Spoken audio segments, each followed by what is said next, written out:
Hey guys, Christian here. I'm back with another one of Thomas McRocklin's famous, really hard exercises to do. This one is not near as hard as the other one, but it's actually a great exercise. This has replaced the exercise I used to give to my students to work on expanding their reach on guitars. This is actually the new exercise I've been giving them. It's pretty easy. Let's get right into it. Basically, the first thing you're going to do is play a dominant 7 chord. This is the chord at the beginning of Mr. Sandman. It's pretty easy. It's just all 4 of your fingers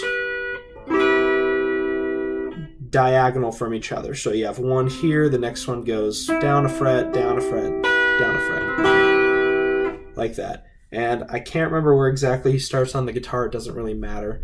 The cool thing about this exercise, though, is that it gets progressively harder, which makes it better and better for your fingers. I'm going to start up here with my pinky on the 12th fret of the D string, so this chord right here. And that would be a D dominant 7, I believe. But here's how it works. You're going to finger pick this whole thing. I guess you could strum it, but I don't think he does, and I'm not going to either. But you're going to pick the chord like that, and then it's pretty easy. You just move your first finger down,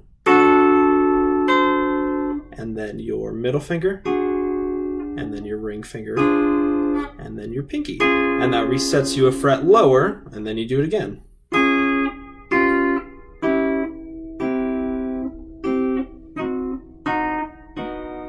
And the lower you get, the further and further the frets get from each other, which makes it harder and harder. So you could start all the way up here.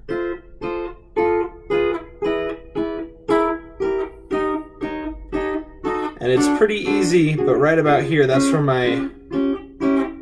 I'm starting to feel that stretch in my fingers.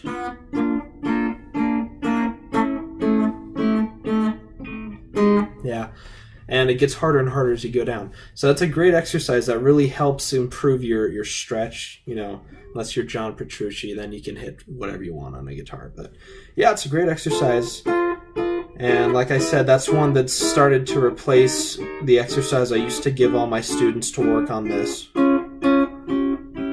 So everyone thank Thomas McRocklin for another awesome exercise. And tune in hopefully next week and I'll have another one for you. Thanks.